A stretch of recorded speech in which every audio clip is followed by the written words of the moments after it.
C'est encore moi, rebonjour. Voilà, la dernière petite vidéo était coupée juste à temps. Je reviens cette fois-ci pour la partie exercice et activité correspondant à l'animation 18. Alors, effectivement, cette animation 18, vous la retrouvez en ouvrant sur PCCL cette animation qui est pour le moins très intéressante puisque c'est celle-ci qui nous permet de vérifier le lien entre l'énergie cinétique et l'énergie de position. Vous avez une belle chronophotographie avec une bille, donc on constate que les clichés sont pris pour des laps de temps égaux, mais que pour des laps de temps égaux, on voit que la distance entre deux positions successives, elle augmente, ce qui prouve que, d'après la formule V est égale à D sur T, si la distance augmente pour un même laps de temps, votre vitesse, elle augmente. Donc là, les questions, elles sont assez bateaux. Sur la chronophotographie, si la distance, voilà, consécutive augmente, la vitesse de la bille, elle augmente. Ça, il n'y a pas de souci. Au cours de la chute, la bille garde, c'est le même poids, bien évidemment. Faut peut-être que je coche, ça sera mieux. Enfin, si la hauteur de chute de la bille augmente, la vitesse finale, elle augmente aussi. C'est ce qu'on constate. La bille tombe sur ta tête de 1 mètre de haut au lieu de 0,1 mètre. Eh bien, tu auras plus mal. Et ça, c'est intéressant. Ça veut dire que l'énergie du départ, elle dépend de l'altitude, et plus l'altitude est importante, plus cette énergie dite énergie de position va être importante, ce qui va avoir un impact sur la suite. Donc justement, c'est ce qu'on fait ici. Vous retrouvez les conditions énergétiques du départ, les conditions énergétiques de l'arrivée. À l'arrivée, c'est la vitesse, on est au niveau du sol, donc vous retrouvez l'énergie cinétique, 1/2 fois la masse fois la vitesse au carré, bien en joules. Ici, on essaye de calculer le poids fois l'altitude fois la hauteur. C'est intéressant, ils l'ont mis en joules, donc il va forcément y avoir un lien de cause à effet. Donc regardez, je prends ma bille, je l'emmène à une altitude de 1 mètre, paf, je constate que j'ai une énergie ici, alors P fois H qui est égal à 0,85 joules, A demi de MV au carré à l'arrivée, on retrouve les 0,85 joules. Ça correspond donc à ce que je vous avais dit sur la vidéo précédente. Là, on est à 0,9 mètres, on constate la même chose. Voilà, 0,8 mètres, voilà, 0,7, vous pouvez faire l'animation, 0,6, et on constate que bien évidemment, plus on part de moins haut, et plus l'énergie de départ, P fois H, est faible. Mais on la retrouve quand même à la fin. Ce qui voudrait donc dire que l'énergie de position au départ, qui est ici, se calcule par P fois H, et qu'elle est convertie intégralement au niveau de l'arrivée, au niveau du sol, en énergie cinétique qui va être maximale. Voilà. Donc on retrouve bien ce qu'on a dit dans le cours. Là, si je me mets à une altitude de 0,5, même constat, vous avez compris. Donc c'est-à-dire que l'énergie de position, vous voyez ma bille, elle ne bouge pas au départ. Hein, ma vitesse, elle est bien de 0, je lâche. Voilà, vitesse de départ 0, je suis à une altitude de 0,3 mètres. Mon énergie de position, elle dépend donc du poids fois l'altitude. Le poids, on peut l'avoir, on l'a calculé ici grâce à la masse de la bille, ça on sait faire depuis la 5e. Voilà, donc je suis à 0,26 joules, et à l'arrivée, eh bien la vitesse, elle est calculée par ce capteur de vitesse, eh bien j'ai une vitesse de 2,49 mètres par seconde, et bien si je refais le calcul 1/2 fois la masse fois la vitesse au carré, je retrouve la même chose, c'est pas un hasard. Donc ça c'est intéressant. 0,2, 0,1, voilà. Donc on constate qu'au départ, avant de lâcher la bille, l'énergie de position est maximale. Au cours de la chute, l'énergie de position diminue, l'énergie cinétique augmente, il y a un transfert entre les deux, jusqu'à arriver à la fin avec une énergie cinétique qui va être maximale pour une énergie de position nulle. Donc montre que la grandeur qui garde la même valeur, c'est le joule, c'est de l'énergie. Le joule est une unité d'énergie. Voilà. On peut dire que l'énergie de la bille se conserve. Au départ, l'énergie est liée à la vitesse. Ça, c'est faux. L'énergie de la bille se conserve. Au départ, l'énergie est liée à la position. Ça, c'est vrai. Voilà. Donc, on peut dire que dans la chute, l'énergie de position est convertie en énergie cinétique. Ça, c'est un petit peu valable parce que, je vous rappelle, c'est le pays des bisounours. Ici, il n'y a pas de frottement. On fait simple au collège. Voilà. Tac. Voilà. Donc, tu as compris, l'énergie cinétique, c'est 1/2 de mv au carré. Et tu as compris aussi que l'énergie de position, c'est la masse fois l'intensité de pesanteur fois l'altitude, ou alors le poids fois l'altitude. Maintenant, les exercices que vous aviez à faire pour l'ensemble. Alors, je les corrigerai rapidement. Il y avait une classe C3F qui n'avait pas fait l'exercice 13 et 14, page 207. Voilà, bon, c'est l'utilisation de la formule P est égal à M fois G que vous connaissez depuis la 5e. Donc, dans l'exercice 13, effectivement, On vous demande, rappelle la relation entre le poids P et la masse, bon ça vous connaissez, hein, le poids en newton, la masse en kilogrammes, vous avez fait l'expérience en classe, et l'intensité de pesanteur, attention, en newton par kilogramme. Alors on calcule le poids de Curiosity. Le poids de Curiosity, c'est ça que vous devez impérativement très bien faire. Là on aurait même pu me rajouter poids avec un grand M, le poids sur Mars. C'est la masse de Curiosity fois l'intensité de pesanteur sur Mars. La masse de Curiosity, c'est 900 kg, je multiplie par l'intensité de pesanteur, qui est de 3,7, et j'obtiens 3300 newtons. Voilà.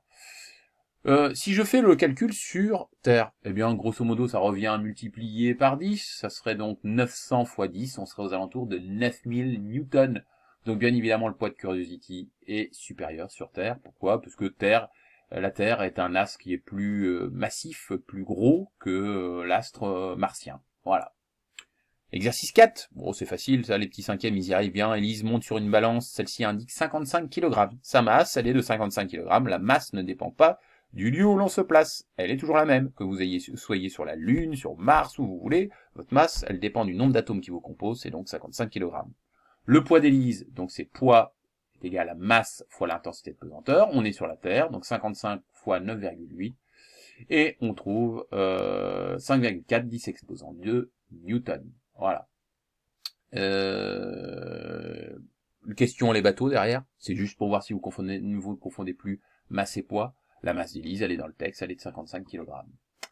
Voilà. Exercice suivant. Ah, ça c'est intéressant. Avec les G. Alors effectivement, quand un aviateur prend des G dans son avion, alors c'est pas des G JETS, ce sont des G, la petite lettre G. Donc ici, dans un avion, le pilote subit 3 G.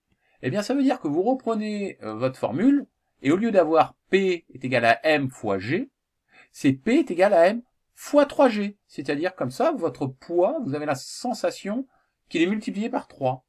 Donc, sur Terre, le pilote, s'il a une masse de 75 kg, ça serait 75 fois 9,80. Mais là, dans son avion, avec le virage et le looping, il prend 3G. Eh bien, tout se passe comme si son poids était multiplié par 3. Donc, rapporté au langage courant, pour lequel le poids est confondu avec la masse, tout se passe ici comme si sa masse devenait 3 fois plus importante. Donc, le gars, il est complètement écrasé dans son fauteuil. Et il faut être entraîné pour faire ça. Dans un avion de chasse, c'est encore pire. Et si vous n'êtes pas entraîné, vous perdez connaissance. Et là, c'est plutôt pas bien pour un pilote. Voilà, donc Thomas Pesquet qui va bientôt partir dans l'espace pour rejoindre l'ISS, au décollage, il va s'en prendre pas mal des G, hein, je ne sais plus, mais tous ces spationautes, ils prennent cher au décollage, donc faut être sacrément entraîné. Exercice suivant. Ah, ça c'est intéressant, c'est la loi de gravitation universelle à utiliser. Donc là, on est sur quelque chose d'un petit peu plus technique, le 22. Donc, en fait, on fait le calcul avec deux personnes, alors bien évidemment, deux personnes de masse identique, 75 kg. Si elles sont distantes de 2 mètres, est-ce qu'elles vont s'attirer? Eh bien, regardez, on fait le calcul. Donc, c'est la loi de gravitation universelle, fois la masse des deux protagonistes, divisée par la distance en mètres de 2 mètres que j'élève au carré. Et alors, regardez la force que l'on trouve. Elle est ridicule, 9,4 10 puissance moins 8. Donc, c'est deux personnes qui sont situées à une distance de 2 mètres. Bien évidemment, elles ne sont pas attirées l'une par l'autre. Si elles sont attirées, c'est de la SVT, c'est plus de la physique. Petit b. Alors, là, on refait le même calcul, mais cette fois-ci, avec la Terre et le Soleil. Ben, regardez les nombres. Ils sont beaucoup plus importants. Donc, on reprend la loi de gravitation universelle, mais cette fois-ci avec la masse des deux astres, la masse, donc, du Soleil, la masse de la Terre, et on divise par la distance, tenez-vous bien, en mètres qu'on élève au carré. Bon bah voilà, vous voyez, hein, 3,6 10 exposant 22 cette fois-ci, la force elle est pharaonique, elle est énorme. Regardez hein, la différence, et donc là elle est significative, et c'est intéressant. Donc dans quel cas l'interaction gravitationnelle a-t-elle un effet observable? Eh bien, bien évidemment dans le deuxième, elle est négligeable dans le cas des deux personnes. Heureusement pour nous, ça serait autrement un petit peu particulier, voilà, d'être attirés les uns par rapport aux autres. Enfin, dernier exercice, très intéressant. On retrouve ce qu'on a fait avec la bille, finalement, dans cet exercice. Donc c'est l'exercice, pour l'instant, il n'y a que les élèves de 3e E qui ont à me le faire, cet exercice. C'est l'exercice 16, page 281, mais j'invite très fortement les autres à le regarder, à le comprendre, à le chercher. Au cours de cet exercice, effectivement, vous avez un robinet avec une goutte d'eau qui va tomber. Donc on vous dit que la hauteur entre le robinet et l'évier est de 20 cm. L'évier il est ici, le robinet il est ici. Calcule l'énergie potentielle d'une goutte d'eau de masse M égale 5×10 puissance moins 7 kg lorsqu'elle est au niveau du robinet. Eh bien vous utilisez la formule poids fois hauteur, c'est-à-dire M fois G fois H. La masse de la goutte d'eau. Alors la masse de goutte d'eau c'est très faible en kilogrammes, elle est ici. Je multiplie par G et je multiplie par la hauteur que je mets en mètres. 20 cm, ça fait donc 0,2 mètres. Le 0, il ne sert à rien ici. Et regardez ce qu'on trouve. On trouve 1 microjoule. C'est rien, c'est que dalle. C'est très faible. Voilà, c'est 1,10 puissance moins 6 joules. Je vous rappelle, ce préfixe, vous le connaissez, hein, la lettre grecque mu qu'on utilisait pour les ampères. C'est le symbole du micro. On l'utilise là, il n'y a pas de souci. Petit b, comment varie l'énergie potentielle? Eh bien, regardez au cours de la chute. Là, l'énergie potentielle, avant la chute, elle est maximale. Elle correspond à l'énergie mécanique. L'énergie cinétique, il n'y en a pas. Ma goutte d'eau, elle est accrochée au robinet. Lors de la chute, qu'est-ce qui va se passer? L'énergie de position, elle va diminuer. L'énergie cinétique, elle va augmenter. Regardez l'animation sur les montagnes russes, sur PCCL. Jusqu'à ce qu'on arrive au niveau de l'évier. À savoir, au niveau de l'évier, on considère au ras du sol, mon énergie de position elle est nulle, l'énergie cinétique, la vitesse atteinte par la goutte d'eau étant maximale, l'énergie cinétique devient maximale. Et bien évidemment, ça correspond toujours à mon stock d'énergie mécanique. Donc, comment varie l'énergie potentielle au cours de la chute? Elle diminue. Comment varie, question C, l'énergie cinétique au cours de la chute? Elle augmente. Et puis, voilà, on vous demandait de corriger donc les stocks d'énergie, vous les avez, qui sont représentés là. Voilà, j'espère que c'est clair, avec une demi-heure de vidéo, que vous pouvez vous repasser comme vous voulez, eh bien, vous êtes, j'espère, bien en termes de compréhension. S'il y a des questions, n'hésitez pas à m'envoyer un message via Pronat. Allez, à bientôt!